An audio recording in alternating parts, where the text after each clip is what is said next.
Ang tawag dito, pechay? Pechay. Pechay yan.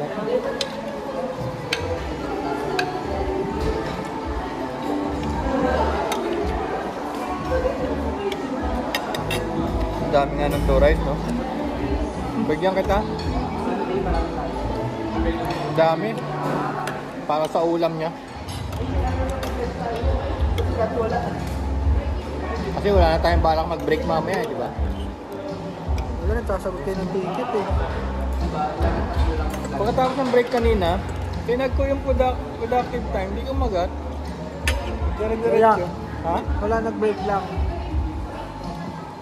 Break lang siya hanggang sa Sabihin mo lang kay Tilly. para yung AHT. Nababaguhin. Bayad naman pala yun eh, no? Break.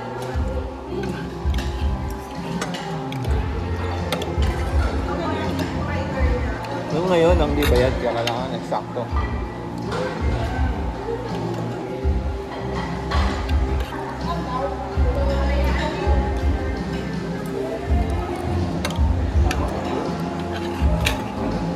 Break ba talaga yung break pati sa mga kalori ka? Oo. Kahit sa amin, sa natin.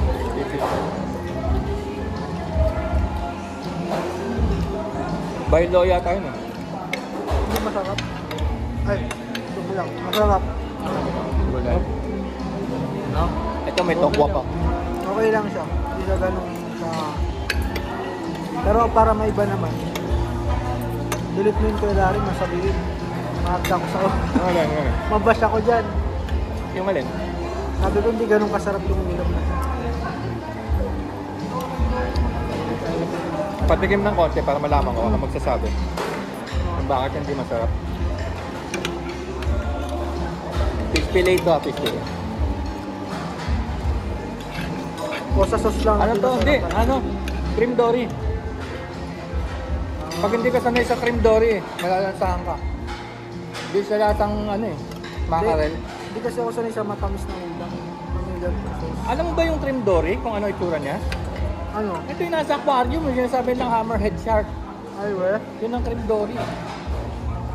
Nalaman ko lang yung huli na, kala ko. Sinasabi lang parang, ayun, pating-pating, bibili mo sa ano, sa pet shop. Yung parang maliit na parang pating. Hindi siya pating, cream dory yun.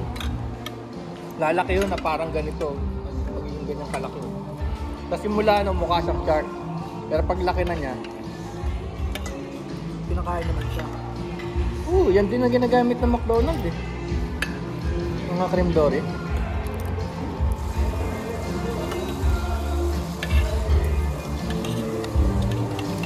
Pag hindi ka sanay sa lasa niya, balad siya.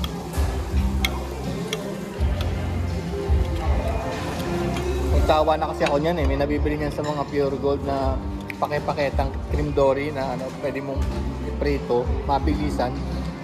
Eh pagka matagal mo na kinakain niya, masasawa ka na rin. Kasi hindi siya, para siyang hindi isda eh. Yung texture niya, hindi pang isda eh.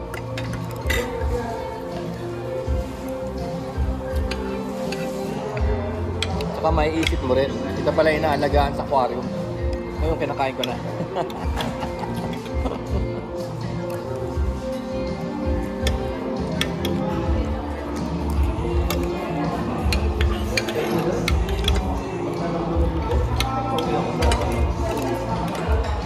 Sarap.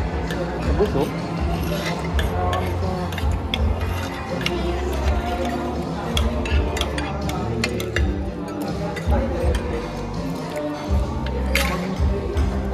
Nag-season na nga tayo sa na.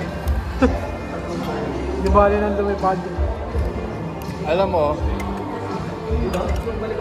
dati, lumabas na yung combination na yan, chicken tsaka yung fish fillet. Ang dami rin nagreklamo dyan sa fish fillet. Ganyan din ang sinabi. Sana nag-chicken na lang kami, gano'n. Siguro nga dahil sa lasa niya. Pero masarap, masarap. Masarap pala ko eh.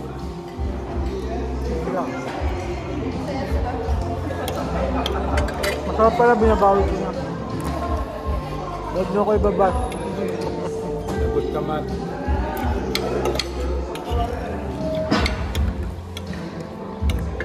Ayan, magbabas yung mga ganyan. Ako ang punteriya nila. Hindi, ako.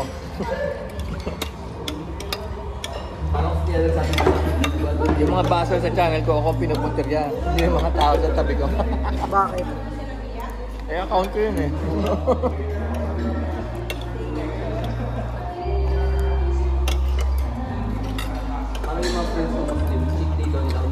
Kanina umaga. Pasok ko rito. May video tayo. I-edit ko. Kakatin talaga ako ng kamote. Daling araw na. Pag madaling araw kasi ang daming rider na ano eh. Alam mo yun? Parang nakawala sa koral. Birit ng birit. Video mo? Oo, maandar yung camera eh. Maandar yan eh. Kahit jeep? Hindi, usually yung mga privado kasi galing sa mga party, lasing yan. Kasi mga ganong oras, galing sa mga party yung mga yun eh, mga lasing pa. na. Mga lasing pa eh. Alam ko na yun eh. Kasi iba mayayabang, no? Lalabas ng party, nabitin sa alak, maghanap ng alak, pulutan, yosi, hindi na mag-helmet, nakashort, tsinelas. Tapos may angkas na isang kasama sa party, papasiklab. Yan, ganyan ang ginagawa nila. Pag madaling araw, eh.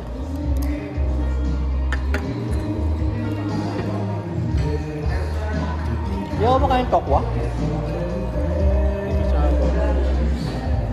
Sa kasing lasa eh, no?